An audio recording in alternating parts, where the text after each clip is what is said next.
주심으로 이 말씀을 통해서 영생의 생명을 계속 이어갈 수 있도록 축복해 주시고, 오늘 그 말씀 가운데 하나님 살게 해줘서 우리 생활 속에서 나타나시는 놀라운 기적을 체험하는 시간 되게 축복해 주소서. 감사하며 예수님 기도합니다. 아멘. 말씀을 볼 때마다 하나님께서 자기를 나타내시면서 그 나타내시는 가운데 우리들에게 들어오셔서 우리 함께 사시를 원하시는 것이 바로 말씀입니다. 그래서 말씀 이 땅에서 하나님이 우리에게 오셔서 살기로, 우리 마음속에 오셔서 살기로 그렇게 약속을 하시고 오신 말씀입니다. 그래서 말씀 볼 때마다 내 속에 들어오셔서 일하시길 바라는 마음만 있으면 그 말씀이 나에게 큰 축복입니다. 21장 1절에 보면 예수께서 눈을 들어 부자들이 연복기에 헌금을 받는 것을 보시고 또 어떤 가난한 과부의 둘에 던는 것을 보시고 가서되 내가 참으로 너에게 말하노니 이 가난한 과부가 모든 사람보다 많이 넣어도다. 저들은 그 풍성한 중에서 헌금을 넣었거니와 이 과부는 그 구차한 중에서 자기의 있는 바 생활비 전부를 넣어내라 하신 것 같습니다. 예수님께서 연복기에 헌금을 하시는 모습을 보고 말씀하신 것입니다. 그러므로 예수님께서 헌금하는 그 헌금의 목적은 우리가 우리의 마음을 바치는 것입니다. 그 마음과 정성을 바치는 것이요. 물질이 다량 많고 적은데 중점을 주지 않았습니다. 오직 자기가 가진 것을 바치되 그 가진 것에 대해서 열심으로 바치는 것을 하나님께서 말씀하고 있습니다. 그러므로 마음이 중요하죠. 그래서 마음과 이 재물이 늘 함께 움직이는 것을 마태복음 6장 21절에 보시면은 내 보물인 것에 내 마음도 있다 했습니다. 그러므로 우리가 보물을 하나님께 바치는 것, 즉 돈을 물질을 바치는 것은 그 마음이 하나님과 계속 연결되어서 떠나지 않게 하는 것입니다. 하나님께서 가난해서 없어서 연구하는 것이 아니라 하나님께서는 그 물질을 통해서 우리의 마음을 잡으려고 하는 것입니다. 그래서 여기도 과부는 두 동전을 바쳐서 자기 가진 전부를 바쳤기 때문에 구차한 가운데 바쳤기 때문에 다 바친 것으로 축복을 받은 것으로 말씀하고, 부자는 있는 것을 가지고 그냥 풍성한 대로 바친 것뿐입니다. 그래서 창세기 4장에 보시면은 아담의 첫 자손 가인과 아벨에 대한 얘기가 나오는데, 가인은 농사를 지는 사람이고 아벨은 양을 치는 사람이었습니다. 그래서 그들이 다 열심히 일하면서 하나님께 예물을 가져왔는데 가인은 자기가 농사짓는 그 농산물을 가지고 예물을 가져왔습니다. 아벨은 자기가 치는 양을 가지고 제사 예물을 가져왔죠. 그런데 하나님께서는 가인의 제물은 받지 않고 아벨의 제물을 받았습니다. 왜 그럴까요? 벌써 가인의 마음에는 거기에 살인적인 마음이 있었고 그 마음이 아주 악했습니다. 그래서 자기 것을 가지고 바쳤지만은 악한 자의 것을 하나님께서는 받지 않습니다. 그래서 그와 같은 결과를 가져왔죠. 그래서 그것이 직접 가인이 아벨을 죽임으로 확실히 증거가 나타났죠. 그렇기 때문에 우리가 하나님께 바치는 것은 마음을 바치는 것입니다. 그래서 마태복음 23장 23절을 보시면 바리새인들이 서기관들이 열심으로 11절을 바쳤습니다. 그런데 11절을 바치는 것도 중요하지만 더 중요한 것은 율법의 의와 인과 신이 필요하다고 했습니다. 그래서 율법에서 가르치는 행위를 무시해버리고, 율법에서 가르치는 사랑을 무시해버리고, 율법에서 가르치는 그러한 믿음을 무시해버리고 바쳐서는 그 물질의 축복이 오는 것입니다. 그렇기 때문에 예수님께서는 이 물질을 바칠 때 그 마음을 바칠 수 있도록 얘기하신 것입니다. 그래서 우리가 많이 있다고 많이 바친 것이 아닙니다. 없어도 얼마든지 바칠 수 있습니다. 우리 고린도후서 8장에 보시면 1절부터 보시면은 마게도냐 교회가 굉장히 가난하고 굉장히 어려운 가운데도 그때에도 굉장히 넘치는 헌금을 해가지고 많은 전도를 해주신 그런 것을 기록하고 있습니다. 그러므로 구차하고 어려운 가운데, 없는 가운데 바칠 때 하나님께서 축복을 주시는데, 열심히 바칠 축복을 주시는데 오히려 많은 사람들은 그것이 많기 때문에 바치기가 무척 어렵습니다. 그래서 누가복음 12장 48절 보시면은 많이 가진 자에게 많은 것을 요구한다고 했습니다. 적게 가진 자는 적은 것을 요구하시고 하나님은 가진 것을 요구하십니다. 없는 것을 가지고 요구하지 않습니다. 자기가 가진 것, 자기가 있는 것, 그것을 정성껏 바치면은 하나님께서 그 바친 것에 축복을 주신 말씀을 여기 말씀하고 있습니다. 5절에 보시면은 어떤 사람들이 성전을 가리켜 그 미석과 헌물로 꾸민 것을 말하며 예수께서 가라사대 너희 보는 이것들이 날이 이르면 돌 하나도 돌 위에 남지 않고 다 무너뜨리우리라. 저희가 물어 가로되 선생님, 목사님 어느 때 이런 일이 있겠사오며 이런 일이 이루려 할 때에는 무슨 징조가 있사오리까? 가라사대 미혹을 받지 않도록 주의하라. 많은 사람이 내 이름으로 와서 이르되 내가 그러라 하며 때가 가까웠다 하겠으나 저희를 쫓지 말라. 난리와 소난의 소문을 들을 때에 두려워 말라. 이 일이 먼저 있어야 하되 끝은 곧 되지 아니하였습니다. 사람들이 성전을 바라보고 있을 때 여기 성전은 헤롯 성전을 가리키는데 굉장히 아름답게 지었습니다. 거기에 아름다운 돌을 거기에 열심으로 사람들이 헌금해서 바친 그런 것이 나타나 있는 건물입니다. 그런 건물을 이렇게 볼 때 사람들이 참으로 감탄하고 보는데 예수님께서는 아니다. 그 건물도 아무리 아름답지만은 아무리 열심히 건축했지만은 돌 하나 돌 위에 남지 않고 다 무너뜨리라. 그 예언이 AD 70년에 로마에 의해서 완전히 성전이 파괴됐죠. 성전이 없어졌습니다. 그리고 예언이 그대로 이루어진 거죠. 그러므로 그런 성전을 바라보고 그것에 감탄할 것이 아니라 미혹을 받지 말고 이 땅에서 여러 사람들이 와서 그리스도라 외치고 예수라 외치고 마지막 때가 가까웠다고 했고 얘기하는데 그걸 믿지 말라. 이런 어려운 일이 다 일어나고 문제가 일어났을 후에 그때 끝이 오라고 말씀했습니다. 그러므로 몇 년 전에 우리나라에서 다미성교라는 것을 들어보신 적이 있을 것입니다. 이 다미성교회는 하나님이 예수님을 언제 보내신다, 예수님이 언제 오신다는 날짜를 정확히 가르치고 그 날짜에 꼭 오신다고 얘기해서 사람들을 수많이 유혹했습니다. 거기에 놀랍게도 목자들도 200명 이상이나 거기에 가담했다고 합니다. 저희 아는 목사님도 저에게 전화를 걸어서 빨리 다미성교회에 가입하라고, 볼팀에서 하신 분이었습니다. 가입하라고, 내가 지금 그 다미성교회 본부로 가고 있는데 빨리 회개하고 돌아오라고 그렇게 얘기하는 것을 볼 때 참으로 놀라웠습니다. 왜냐하면 사도행전 1장 6절 10절 보시면은 그 때와 시기는 모른다고 했어요. 아버지 권한에 있지 내 권한에 있지 않고 천사의 권한에 있지 않고 오직 아버지만이 안 들었습니다. 그래서 그 때라는 것은 예수님이 오실 때죠. 그런데 거기에 사도행전 1장 6절에 보시면은 이스라엘 나라가 회복함이 언제 있겠습니까? 이때입니까? 물어봅니다. 이 사람들은 전부 이 땅의 나라에 대한 생각을 가지고 있어요. 이스라엘 회복을 가지고 있습니다. 그러나 예수님은 이스라엘 회복이 아니라 나라, 하나님 나라의 회복을 얘기합니다. 하나님 나라의 회복을 얘기하는데 이 사람들은 다른 것을 질문하고 있죠. 오늘날 이렇게 많은 사람들이 거짓 선자가 나와가지고 예수님이 당장 지금 임한다, 며칠 날 몇 시에 임한다고 하며 다 할 것을 다 집어치고 가서 거기에 꿇어 앉아가지고 보내는 사람들, 하나님 이렇게 살라고 하지 않았습니다. 하나님은 예수님이 언제 오실지 아무도 모른다 했으니까 내가 할 수 있는 이 땅에서 해야 할 일들을 열심히 하고서 하나님 따라오는 것을 말씀하고 있지, 다 버리고 집도 팔고 다 팔아가지고 예수님이 이제 몇 년도 몇 시에 오니까 그때까지 기다리면서 있으라는 말이 아닙니다. 참 잘못하고 있죠. 그런데 놀랍게도 사람들이 그 예언을 들었다고 합니다. 계시를 들었다고 해요. 분명히 들었다고 합니다. 근데 분명히 들었는데 예수님 오지 않았거든요. 분명히 들었긴 들었을 거예요. 그러나 들었는데 죄를 회개치 않고 자기의 죄 속에 살면서 하나님 말씀 깨닫지 못하면서 어두운 가운데 있으면서 말씀을 들으면 분별할 수 없습니다. 사탄의 얘기인지 하나님 얘기인지 분별할 수 없어요. 그 사람들이 전부 다 얘기를 들었다는 얘기입니다.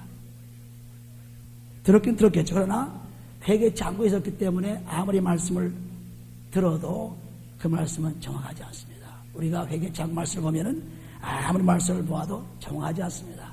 전부 자기 생각이요, 사람들의 생각이요, 또는 다른 정보에 의해서 깨닫게 되는 것입니다.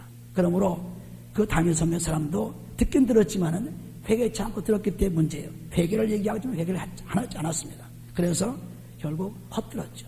잘못 들었습니다. 하나님 말씀을 깨닫지 못했습니다. 그래서 결국은 그날짜가 와서 예수님이 안 오시니까 그때는 다 없어지고 말았죠. 그래도 아직도 그 무리들이 남아있다고 하는 것입니다. 그런데 우리가 이렇게 하나님 말씀 모르게 되면은 어려운 일을 당합니다. 그러므로 세상에 많은 이제 어려운 일이 많이 나오고 있으나 거기 따라가는 것이 아니라 하나님 말씀을 따라가야죠. 그러니까 따라가려면 회개치 않고 따라갈 수 없습니다. 회개하고 그 다음에 맑은 마음으로 깨끗한 마음으로 하는 말씀을 보게 되면은 그 말씀이 분별이 생기고 그 말씀을 확실히 듣게 되는 것입니다. 10절에 보시면 또 이르시되 민족이 민족을 나라가 나라를 대적하여 일어나겠고 처치에 큰 지진과 기근과 원역이 있겠고 또 무서운 일과 하늘로서 큰 징조를 있으리라. 이 모든 일 전에 내 이름을 인하여 너에게 손을 대어 핍박하며 회당과 옥에 넘겨주며 임금들과 관장들을 앞에 끌어가려니와 이 일이 도리어 너에게 증거가 되리라. 이렇게 문제가 많이 생기고 핍박이 오고 문제가 올 때마다 내가 더 증거될 수 있다. 예수 그리스도가 증거될 수 있다. 우리가 사도행전 8장에 보시면은 이스라엘 예루살렘에 큰 핍박이 오고 문제가 생기고 그랬을 때 사람들이 다 흩어져가지고 복음을 증거했어요. 오늘날도 마찬가지로 지금 하나님의 징계가 임해서 이 나라에 참 갈팡질팡하는 그런 가운데 있는데 이때 복음을 증거하기 제일 좋은 때입니다. 앞으로 큰 핍박이 오고 있죠. 큰 핍박이 오고 있지만은 그런 핍박이 오고 문제가 올 때마다 내가 더 증거될 수 있는 기회가 된다는 것을 말씀하고 있습니다. 우리가 민족이 나라가 나라를 대적해서 전쟁이 나고 지진이 나고 기근이 나고 이런 것들은 항상 있는 것 같죠. 항상 있습니다. 그러나 그것이 지금 말세 때에 일어나는 사건들이고 끝은 아니라고 했습니다. 마지막 아니라. 그리고 더 나가서 보면 그러므로 너희는 변명할 것을 미리 연구치 않기로 결심하라. 내가 너희의 모든 대적에 능히 대항하거나 변방할 수 없는 구제와 지혜를 너희에게 주리라. 성령을 통해서 얼마든지 말할 수 있는 은혜를 주신다고 했습니다. 마태복음 10장 20절 보시면 성령의 말을 인도해 준다고 했어요. 그러므로 성령이 오셔야 우리가 마음대로 말할 수 있고 성령이 오셔야 하나님 말씀을 깨달을 수 있습니다. 그렇지 않고는 깨달을 수가 없습니다. 성령은 곧 죄사함 받은 곳에 오게 되어 있습니다. 죄사함 받지 않으면 성령은 오지 않죠. 그래서 여기도 보면은 너희가 그렇게 여러 가지 어려움을 당하지만은 걱정할 거 없다. 뭐 하나님 말씀을 연구하려고 하고 어떻게 대답하려고 하고 준비할 필요가 없다. 오직 성령이 함께 하시면은 저들이 도대체 대답할 수 없는 변박할 수 없는 말을 주겠다. 그리고 지혜를 주겠다는 하나님의 약속의 말씀입니다. 그러므로 우리가 하나님의 말씀을 보고 깨달을 때마다 성령 오셔서 깨닫게 되면은 아주 쉽습니다. 그렇지 않고 이 책 저 책 사람들이 말한 것 저런 것 자꾸 연구해서 보게 되면은 혼돈이 오고 하나님 말씀은 결국 모르는 자가 됩니다. 왜냐하면 하나님 말씀은 영이요 생명이기 때문에. 요한복음 6장 63절에 보시면 하나님 말씀은 영이요 생명입니다. 영의 생명의 말씀을 우리가 우리의 지혜로 우리의 생각으로 우리의 논리로 알 수가 없습니다. 오직 성령이 오시면 깨달을 수가 있죠. 왜? 영의 감동을 만들어서 쓴 말씀이기 때문에. 디모데 후서 3장 15절 16절에 보시면은 모든 성경은 하나님의 감동으로 되었다 했습니다. 감동. 그러니까 하나님의 성령의 감동으로 된 거죠.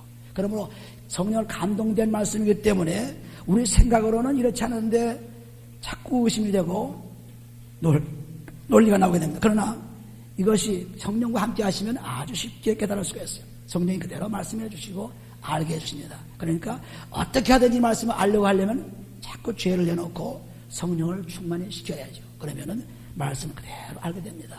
깊이 알게 되죠. 그렇지 않고는 전부 수박 허락기로 외부로 알게 되는 것입니다. 그렇기 때문에 여기 분명하게 너희의 모든 대적에 대항하거나 변방할 수 없는 구제와 지혜를 너희에게 주리라 하는 것은 성령을 들어주는 것이요. 그러므로 너희는 변명할 것을 미리 연구치 않기로 결심하라고까지 했습니다. 뭐 어떻게 대답하기로 어떻게 말하기로 연구하지 말라. 하나님 말씀은 연구가 아니요 믿음이요. 하나님 말씀은 믿음을 통해서 그대로 성령을 듣게 되는 것입니다. 그렇게 되어야 그 말씀이 바로 말씀이 축복하는 것입니다. 하나님이 우리를 이해시키려고 하나님이 우리를 이렇게 하면 믿으리라고 생각을 하고 하나님 말씀하지 않았습니다. 하나님은 자기 스스로 말씀하신 거예요. 왜? 하나님은 스스로 있는 사람입니다. 하나님이십니다. 그것이 우리가 출애굽기 3장 14절에 보시면은 하나님은 스스로 있는 나는 스스로 있는 자다. I am that I am. 나는 스스로 있는 자다. 누가 만든 것도 아니요. 누구의 지배를 받는 것도 아니요. 자기 스스로 있는 분이기 때문에 자기 스스로 우리에게 말씀하셨기 때문에 우리의 이해를 구하지 않습니다. 우리의 동의를 구하지 않습니다. 오직 말씀한 것뿐이에요. 말씀할 때 사람들이 어떻게 하든 말든 믿음으로 돌아오면 알게 된다는 것을 얘기하고 있습니다. 그래서 말씀은 전부 우리가 이해로 깨닫고 연구로 깨닫고 심하게 연구를 해서 그래서 얻는 것이 아니라는 것을 분명하게 말씀하고 있습니다. 그러므로 성령 함께 하시면 다 할 수가 있게 되겠죠. 그 다음에 10절에 보시면 심지어 부모와 형제와 친척과 벗이 너희를 넘겨주어 너희 중에 며칠 죽이게 하겠고 또 너희가 내 이름을 인하여 모든 사람에게 미움을 받을 것이나 너희의 머리털 하나도 상치 아니하리라. 너희의 인내로 너희 영혼을 얻으리라 했습니다. 그러므로 이렇게 여러 가지 환난이 오는데 자기 가까운 사람들, 친구들, 부모들, 형제들이 오히려 잡아주고 죽이겠다고 하는 것입니다. 굉장한 얘기죠. 그러니까 서로 원수가 되겠다는 말입니다. 그래서 뭐 미움을 받고 어려움을 받지만은 그러나 너희를 결코 해할 자가 없다는 누가복음 10장 19절 말씀과 같이 머리털 하나도 해하지 않는다고 말씀했습니다. 그런데 왜 죽습니까? 그러나 이 말씀은 영혼의 구원을 말합니다. 영혼의 구원. 너희 인내로 너희 영혼을 얻으리라 하는 그 19절 말씀이 그 영혼의 구원이죠. 그래서 마태복음 10장 28절에 보시면 너희는 몸을 죽이고 영혼을 죽이지 못하는 그런 자를 두려워하지 말고 몸도 영혼도 다 죽이는 자를 두려워하라 했습니다. 그러므로 몸은 죽이지만은 영혼은 죽일 수가 없어요. 우리가 믿고 있기 때문에. 그러나 믿지 않으면은 우리는 다 죽죠. 몸도 영혼도 다 죽습니다. 그러므로 여기도 하나님께서 머리털 하나까지도 해치지 않겠다고 하는 말씀은 우리의 영혼은 결코 다치지 않는다는 얘기입니다. 우리 몸은 죽을지 모릅니다. 그러나 다치지 않는다는 얘기죠. 분명하게 우리를 구해주었다는 약속의 말씀이 들어있습니다. 내가 너희의 모든 대적지 능히 대답하거나 변방할 수 없는 구제와 지혜를 너희에게 주기도 하고 또한 여러 가지 어려움 가운데서 우리를 구해주기도 하고 모든 문제에서 우리를 구해주겠다는 약속이 다 들어있습니다. 그래서 이렇게 마지막 때 여러 가지 세상에 혼란이 오고 지진이 나고 나라와 나라가 싸우고 무서운 하늘의 징조가 일어나고 이래도 이것은 마지막 끝은 아니다. 그것이 먼저 있어야 끝이 온다는 것을 말씀하고 있습니다. 그러므로 함부로 이제 끝날이다. 몇 년, 몇 달, 며칠의 마지막 날입니다. 예수가 오십니다. 이렇게 사람들이 많이 실수를 했습니다. 왜 하나님 말씀 믿지 않고 제멋대로 했기 때문에 그렇습니다. 날짜를 계산해서. 우리는 이러한 거짓 선자들의 밥이 되어서는 안 되죠. 오직 주님 말씀을 따라야 돼요. 12절에 보시면 너희가 예루살렘이 군대들에게 에워싸이는 것을 보거든 그 멸망에 가까운 줄을 알라. 그때 유대에 있는 자들은 산으로 도망할지며 성내에 있는 자들은 나갈지며 촌에 있는 자들은 거리로 들어갈 말자다. 이 날들은 기록된 모든 것을 이루는 형벌의 날이로니 그날에는 아이 벤 자들과 젖 먹이는 자들에게 화가 있으리니 이는 땅의 큰 환난과 이 백성에게 진로가 있겠습니다.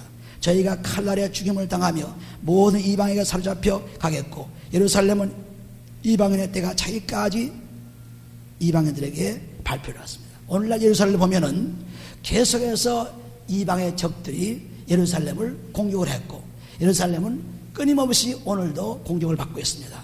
이것이 예언입니다. 그대로 나온 예언이죠. 그래서 여기 보시는 대로 너희가 예루살렘이 군대들에게 에워싸이거든 그것이 망한 것을 알라.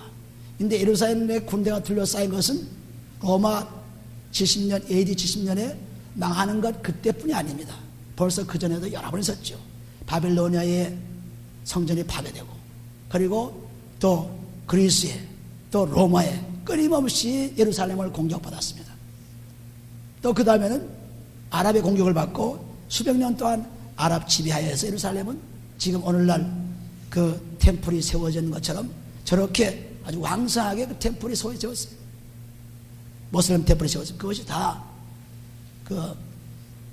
그때 당 7세기 중엽부터 11세기까지 예루살렘을 정복한 아랍 사람들, 그 아랍 사람들에 의해서 그렇게 세워지고 모슬렘이 굉장히 왕성한 그때였죠. 그리고 나서도 계속해서 애굽이 쳐들어오고 계속해서 또 터키가 점령을 하고 끊임없이 점령하면서 지금 짓밟히고 있습니다. 이방인들에게. 그러다가 최근에 2차 대전 후에 이스라엘이 독립하고 예루살렘이 이스라엘 사람들이 살고 있는 이런 환경입니다. 그래서 끊임없이 예루살렘을 둘러싼 군대들이 역사적으로 있었던 것입니다. 끊임없이. 그렇다고 해서 그것이 마지막이 아니다. 그것이 마지막이 아니다. 분명히 그렇게 되면 다 멸망한 것을 보이나, 그러나 이방인들의 수가 찰 때까지, 이방인의 때가 차기까지, 이방인들이 다 예수를 믿고 돌아올 때까지, 하나님의 복음이 전파될 때까지, 마태복음 24장 13절 14절에 보시면 끝까지 참는 자가, 끝까지 견디는 자가 구원을 받겠고, 14절에 보시면 복음이 온 땅에 전파될 때 그때 마지막이라고 했어요. 그러니까 이방인들이 다 예수를 알게 되고 믿게 될 때, 그때까지는 계속해서 이방인들의 발굽에 말에 짓밟히는 예루살렘이 된 것입니다. 그래서 예루살렘 역사를 보게 되면 한 번도 평화로운 날이 없었습니다. 오늘까지 전쟁입니다. 앞으로 전쟁이 있습니다. 그러므로 이렇게 모슬림, 이 사르디스 모슬림도 보게 되면은 모세와 예수님의 구약 신약 기록을 가지고 있습니다. 코란에도 그렇게 있고, 다 아브라함을 같은 조상으로, 유대인들이 같은 조상으로 믿고 있습니다. 그러나 그들이 하고 있는 것은 완전히 사람을 죽이고 전쟁을 하고 하는 그러한 종교가 된 것입니다. 그렇기 때문에 오늘날 사탄의 지배를 받고 있는 종교의 하나죠. 그래서 이 사람들이 앞으로 계속해서 소란을 필 것입니다. 그러나 그 소란은 예수님의 오심으로 말미암아 다 진멸되고 말죠. 그들이 이길 수 없습니다. 오시기 전에 벌써 진멸되고 맙니다. 그러므로 우리는 겁날 것이 없습니다. 왜냐하면 우리가 예수님과 사는 이상, 예수와 함께 사는 이상, 하나님의 백성이 된 이상, 그 백성이 된 하나님의 축복이 우리에게 임하기 때문에 아무리 성전을 파괴하고 아무리 예루살렘을 짓밟고 그래도 여전히 여기는 하나님의 귀한 시온산의 것으로 지금도 남아 있습니다. 그렇기 때문에 우리가 여기 보신 대로 이방인들이 다 들어올 때까지 이방인들의 점령지가 되고 있습니다. 이것은 예언으로 되어 있기 때문에 어떻게 할 수가 없어요. 온전히 저들이 다 예수님께 돌아온 날 아니면 평화가 없죠. 온전히 계속 싸움인 것입니다. 계속 이방인들이 공격하는 것입니다. 그 다음 25절, 1월 성신에는 징조가 있겠고 땅에서는 민족들이 바다와 파도의 우는 소리를 인하여 혼란한 중에 곤고하리라. 사람들이 세상의 일함을 생각하고 무서워함으로 기절하리니 이는 하늘의 권능들이 흔들리겠습니다. 저 말세 마지막 때에는 이렇게 온 하나님의 창조물들이 전부 흔들리고 천체가 흔들리고 모든 것이 이상한 변화가 일어나고 전부 다 우리가 보통 보는 것이 아니기 때문에 사람들이 막 기절하고 정신없는 것입니다. 그때 사람들이 인자가 구름을 타고 능력과 영광으로 오는 것을 보리라. 이런 일이 되기를 시작하거든 일어나 머리를 들라 너희 구속이 가까워하니라 했습니다. 그러므로 이렇게 마지막 때가 되어서 여러 가지 혼란이 일어나고 전쟁이 일어나고 지진과 기근이 일어나고 끊임없이 쳤던 것입니다. 그런데 왜 밤낮 지진과 기근이 일어나고 밤낮 예루살렘이 포위를 당하고 짓밟히는데 그런 마지막이 언제입니까? 그런데 하나님께서는 베드로전서 3장 9절에 말씀하십니다. 하나님의 시간은 하루가 천년 같고 천년이 하루가 들었습니다. 그래서 하나님의 영원한 시간에 비하면 우리는 이것을 견딜 수가 없어요. 하나님의 영원한 시간 속에 플랜이 되어 있기 때문에 하나님의 계획 속에 있기 때문에 우리가 우리 시간으로 계산해 가지고 마지막 때가 말세다 이렇게 할 수가 없습니다. 오직 예수님 오신 그때가 말세입니다. 베드로전서 1장 20절에 기록되고 있죠. 말세는 예수님 나타나신 그때가 말세예요. 그때부터 말세에 이제 언제 끝날런지는 아무도 모르죠. 예수님도 모르고 오직 하나님 아버지의 권한에 있습니다. 그때 하나님 아버지 권한에서 예수님이 가라면 예수님 오신 것 뿐입니다. 그렇기 때문에 우리가 이렇게 여러 가지 어려운 상황이 될 때마다 우리는 많은 사람이 유혹합니다. 소위 요한계시를 가지고 혹은 다니엘서를 가지고 혹은 에스겔서를 가지고 거기에 예언들이 많이 나와 있습니다. 마지막 때 그 예언들을 가지고 사람들을 끊임없이 유혹합니다. 우리는 거기에 넘어가지 말아야 돼요. 성경 66권은 전부 그리스도에 대한 얘기입니다. 예수님 오시기 전까지 그리스도가 오신다는, 메시아가 오신다는 예언이 구약 성경에 다 들어있습니다. 그 얘기를 하신 거예요. 그리고 복음서에는 예수님 오신 후에 그리스도께서 오셔서 자기가 이 땅에서 구원의 기초 작업을 하시고 가셔서 다시 오시겠다는 요한복음 14장 1절, 2절, 3절의 말씀이었죠. 다시 오시겠다. 그래서 다시 오시겠다는 약속을 두고 예언하신 그 말씀이 복음서에 들어있어요. 전부 그리스도에 대한 얘기지 다른 얘기가 아닙니다. 그래서 많은 사람들이 참 불쌍한 시간을 보내고 있습니다. 그 레위기에 나온 제사법을 연구하기 위해서 얼마나 사람들이 시간을 보냅니까? 그런데 그 제사법은 그리스도가 유월절 양이 되었기 때문에 그걸 연구할 필요가 없어요.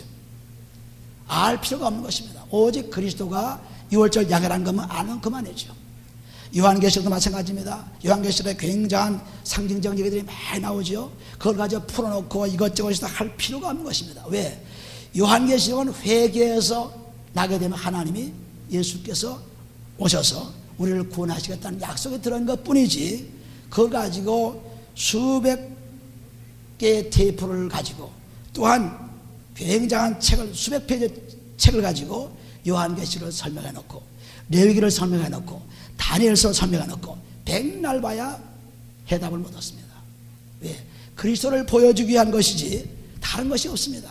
그러므로 굉장히 쉬운 하나님 말씀을 혼잡하게 복잡하게 한 것이 오늘날 현대인들이 자기 죄 때문에 그렇게 한 거예요. 죄 때문에 도저히 잘 수가 없어가지고 자꾸 성경을 연구해서 수많은 페이지로 수많은 테이프로 우리의 시간을 빼앗아갑니다. 그러므로 성경을 볼 때마다 그리스도를 보게 되면 틀림없어요.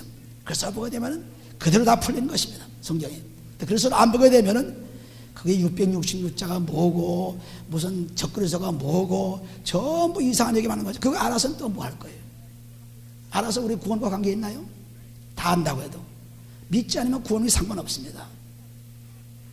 그러니까 그것도 뭐 몰라서 뭐 알아서 그것이 문제가 아니라 우리는 거기에 시간을 뺏기지 말라. 여기도 보면은 그리스도가 여기 있다 저기 있다 하지 말고 그리스도는 내 마음에 있다. 누가복음 17장 21절에 말씀하고 있죠. 내 마음에 있다. 그러니까 우리 마음에 믿음을 가지면 되는 것이지, 이걸 지금 예언이 지금 그리스도로서 다 이루어졌는데 구약성경에서 그 예언이 이루어진 것을 또 계산하고 또 보고 하면 무슨 소용이 있어요? 다 그리스도가 오셔서 예언이 끝났는데, 율법이 끝났는데. 우리는 어리석은 일을 많이 하는 것입니다. 그래서 그것이 뭐냐면 전부 적그리스도의 영이에요. 우리들을 유혹하는 영들입니다. 신문에 뭐 그냥 책 광고에 또는 테이프가 수없이 나오죠. 우리가 진리는 여러 말이 필요 없습니다. 수다한 사람들, 말을 많이 하는 사람들은 전부 거짓말 투성이에요. 말을 많이 하는 사람들. 마찬가지로 진리를 간단하기 때문에, 진리는 바로 영원하고 변치 않는 거 진리 아닙니까? 그 진리를 복잡하게 얘기할 필요가 없습니다. 그러면 다 거짓말이 되는 것입니다. 왜? 진리의 설명은 말이 필요가 없기 때문에, 말이 필요 없기 때문에 말하면 그것이 완전히 거짓이 되는 거예요. 그러니까 우리는 하나님 말씀 볼 때마다 진리만 보는 거, 진리만. 영원히 변치 않는 그리스도, 항상 있는 그리스도. 예수는 어제나 오늘이나 동일하다고 히브리서 13장 8절에 기록한 것처럼 변하지 않는 거죠. 그러므로 진리를 우리는 변하지 않는 것이기 때문에 그대로거나 변하지 않는 그분을 믿고 따라가면은 그 진리는 나에게서 축복으로 계속해서 나오는 것입니다. 그렇지 않고 여기 보는 대로 자꾸만 외부에서 일어나는 사건들, 천체가 변하고 민족이 싸우고 지진이 나고 기근이 나고 그게 마지막 때라. 그러니까 지금 마지막 때다. 예, 마지막 때 맞아요. 그러나 하나님이 계획하신 것은 언제 예수님 보내실지 모릅니다. 그러니까 모르니까 우리는 뭘 해야 되겠어? 그 다음에 나옵니다. 뭘 해야 될지. 그럼 나와요. 그래서 29절에 이에 비유로 이르시되 무화과 나무와 모든 나무를 보라. 싹이 나면 너희가 보고 여름이 가물가운 줄 자연히 아나니 이와 같이 너희가 이런 일이 나는 것을 보거든 하나님의 나라가 가까운 줄을 알라. 내가 진실 너희에게 말하노니 이 세대가 지나가기 전에 모든 일이 다 이루리라. 천지는 없어지겠으나 내 말은 없어지지 아니하니라 했습니다. 천지는 다 없어지지만 말은 하나님 말씀 없어지잖아요. 오늘날 이스라엘과 아랍 분들이 싸우면서 지금 사람들이 이건 마지막 때다. 예루살렘에 군대가 둘러싸여서 마지막 때다. 그래서 지금 무슨 큰 변화가 일어난다고 생각합니다. 그 군대가 들어온 곳은 바빌론이야, 로마에도 그리스의 때에도 끝없이 들어온 거예요. 지금 들어온 것이 아닙니다. 끊임없이 이방인들이 짓밟은 거예요. 근데 그거 지금 보고서 지금 무슨 당장 무슨 마지막 때가 되어서 예수님 오신 줄 알아요. 아직도 오려면 아직 모르겠어요. 왜? 복음이 아직도 세상에 다 증거되지 않았기 때문에 오시려면 아직도 우리 시간상으로도 멉니다. 근데 사람들은 그거 보고 그냥 금방 예언을 얘기합니다. 금방 무슨 일어날 거 얘기합니다. 그게 속지 말라는 거예요. 속지 말라. 그래서 이 속지 말고 열심으로 뭘 하랬습니까? 마지막 때에 이에 비유로 무화과 나무가 모든 나무를 보아라. 싹이 나면 너희가 그 싹을 통해서 지금 열매를 맺을 것을 알 수 있죠. 또 가을이 오면 열매가 없는 것을 알 수 있죠. 그렇게 전부 모든 것을 통해서 하나님이 보여주고 있습니다. 싹이 나면 너희가 보고 여름이 가까운 줄을 자연히 아나니 이와 같이 너희가 이런 일이 나는 것을 보게 되면 세상이 이렇게 변하고 문제가 생기고 싸움이 나고 지금 막 굉장히 기근이 들고 지진이 나고 예루살렘에 군대가 둘러싸이고 전쟁이 난 것을 보거든 이제는 마지막 때가 가까운 줄 알고 뭘 하라 했습니까? 내가 지금 너희에게 말하노니 이 세대가 지나가기 전에 모든 일이 다 이루리라. 꼭 이것이 다 이룬 다음에 이런 여러 가지 사건들이 난 다음에 그 다음에 마지막 끝에 내가 오리라 했습니다. 그러므로 예수님 오시는 이제 과정이 있기 때문에 지금 과정에서 지금 말씀하겠습니다. 그러나 천지는 없어지겠으나 내 말은 없어지지 아니하니까 그 말씀만 가지고 너희가 살라 했습니다. 우리는 우리의 가진 그 목표가 하나님 나라에 대한 목표가 아니고 전부 이 땅에서 일어나는 사건 속에 들어있어요. 그러니까 문제가 되는 것입니다. 하나님 말씀만 가지고 살아야죠. 말씀만 가지고 우리가 지금 하나님께서 말씀한 것이 이런 마지막 때 이런 징조가 보이거든. 이제 34절 나오죠. 너희는 스스로 조심하라. 그렇지 않으면 방탕함과 술취함과 생활의 위험대로 마음이 둔하여지고 뜻밖의 그날이 덕과 같이 너에게 임하려 했습니다. 그러니까 이렇게 여러 가지 마지막 때 징조를 보거든. 그 징조를 보고 그걸 연구하고 언제 예수님 오실까 또는 어떤 일이 날 것인가 마지막 때 무슨 징조가 있을 것인가 그걸 따지지 말라. 따지지 말고 오직 조심하고 오직 생활을 열심히 잘 하라는 것입니다. 열심히 생활 잘하는 것입니다. 로마서 13장 보시면은 로마서 13장 보시면은 우리가 구원이 점점 가까이 온다고 말씀했습니다. 로마서 13장 11절에 보시면은 또한 너희가 이 시기를 알거니와 자다가 깰 때가 벌써 되었으니 이는 이제 우리의 구원이 처음 믿을 때보다 가까웠습니다. 점점 구원이 가까워지고 있는 것입니다. 말세의 징조를 적고 보고 있는 것이 그러니까 이게 보고 있는 것 그 말세의 징조에 두려움에 떨고 그 말세의 징조를 어떻게 연구하고 예언하고 그러지 말고 그거는 오게 돼 있으니까 이제 너희가 할 일을 하라는 것입니다. 밤이 깊고 낮이 가까웠으니 그러므로 우리가 어둠의 일을 벗고 빛의 갑옷을 입자. 낮에와 같이 단정히 행하고 방탕과 술 취하지 말며 음란과 호색하지 말며 쟁투와 시기하지 말고 오직 주 예수 그리스도로 옷 입고 정욕을 위하여 육신의 일을 도모하지 말라.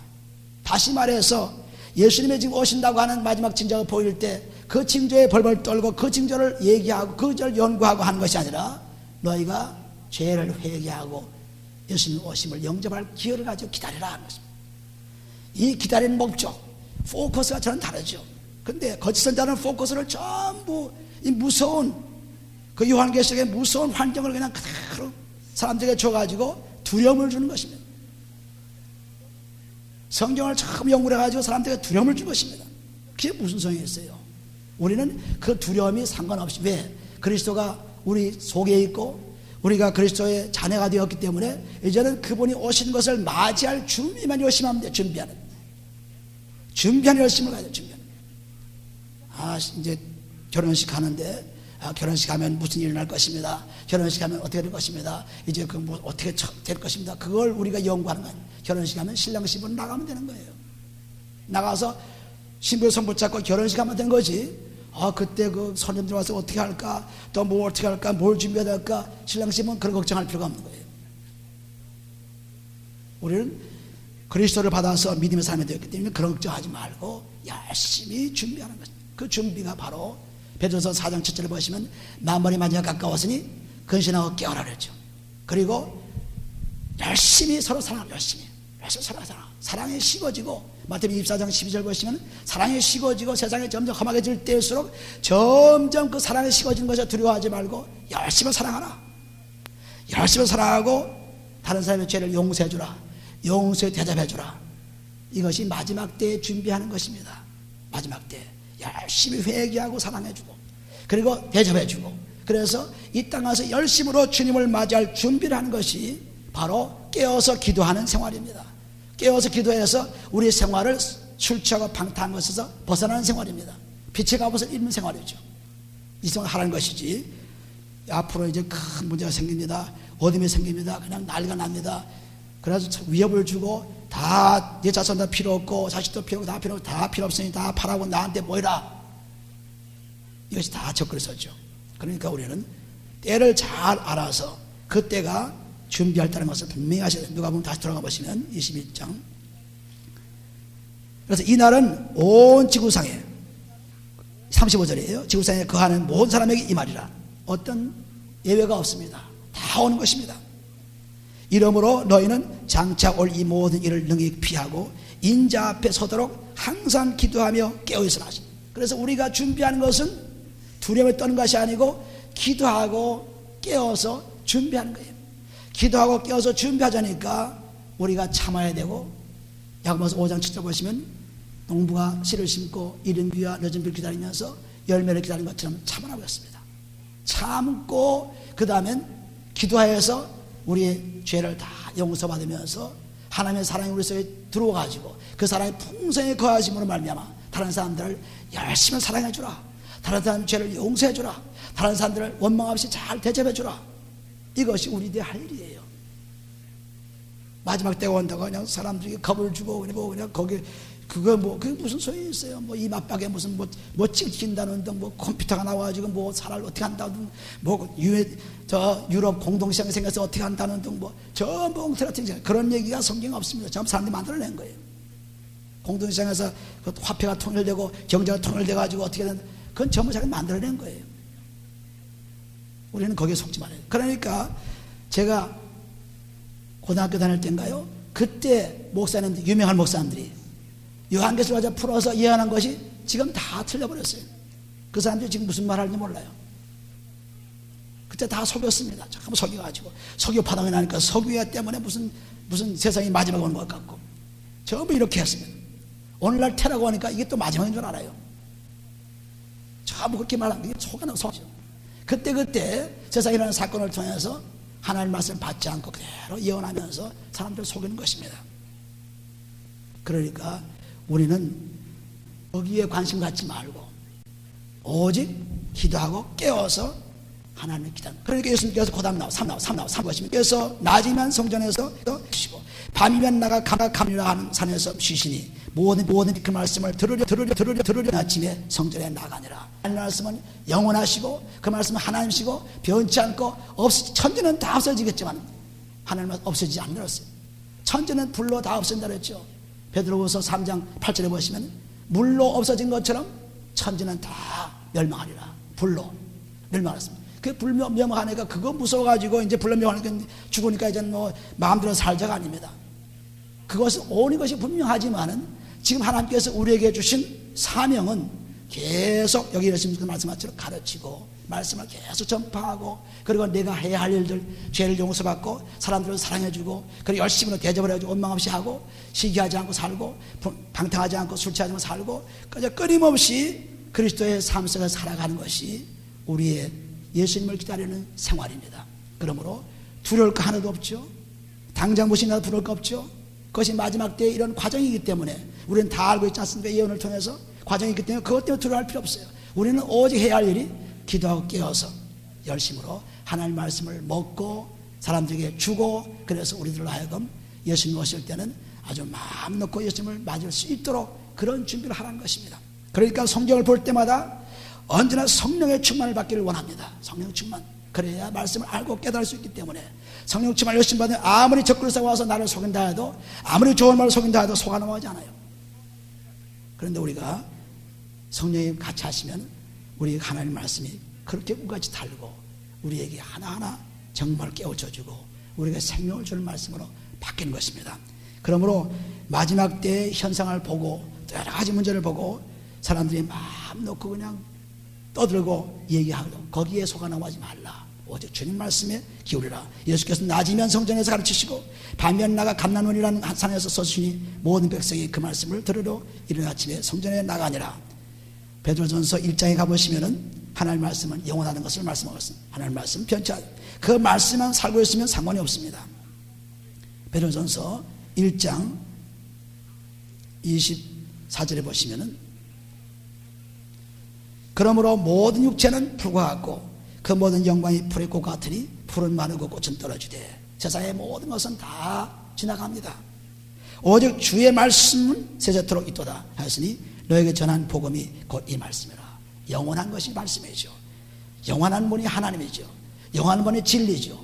이 진리를 가지고 우리가 살 때 지금 환경이 무섭고 테러가 오고 두려움이 온다 할지라도 두려워할 필요가 없습니다. 왜냐하면 말씀이 영원한 그 말씀이 내 속에 들어가서 영혼을 절대로 죽일 수 없는 그러한 놀라운 믿음이 우리 속에 있기 때문에 그렇습니다. 오늘도 이 놀라운 말씀 속에서 하루하루 예수님 오신 것도 준비하는 기도하고 깨어서 기도하면서 하나님 말씀에 충실해서 사랑이 넘치고 원망이 없이 사람들을 대접하고 사람들을 용서하는 그런 생활에서 떠나지 않기를 예수님으로 축원해 드립니다. 기도합니다. 아버지 하나님 감사합니다. 하나님께서 오늘도 우리를 사랑하셔서 오늘날 말세의 징조를 우리가 보고 있지만은 거기에 휘말려들지 않게 도와주시고 거기에 떨지 않게 도와주시고 언제 예수님 오신다는 그 말에 속지 않게 도와주시고 아버지 열심으로 주님 오실 때까지 우리의 할 일을 다 할 수 있도록 축복하시고 기도하고 깨어서 주님 말씀을 받고 전하는 우리를 되게 축복해 주옵소서. 아버지 하나님 이때야말로 우리에게 가장 귀한 때오니 이 귀한 때 우리가 살아있는 육체의 몸을 입고 있는 때 이때 가장 주님을 위해서 많이 할 수 있도록 도와주시옵소서. 아버지 몸을 바쳐 마음을 바쳐 목소리를 바쳐 뜻을 바쳐 주님을 사랑하는 말씀이 우리에게 이루어져서 그것이 열매를 맺어 이웃까지 사랑하는 놀라운 믿음 되게 축복해 주옵소서. 아버지 축복하며 감사하며 예수님의 기도합나이다.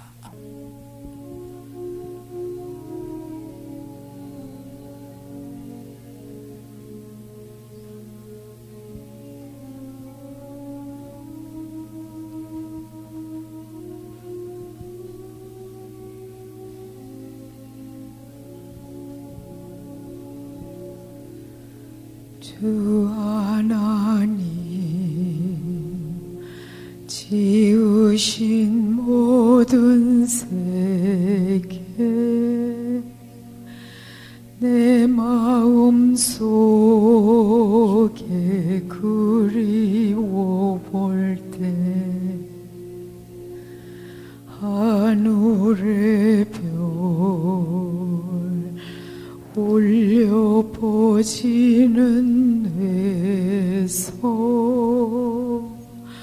주님의 권능 우주에 짰네. 주님의 높고 위대하심을 내 영혼이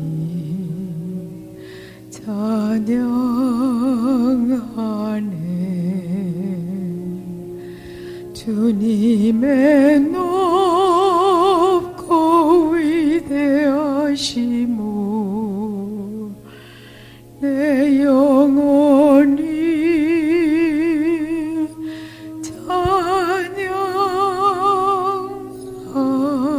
찬양하네.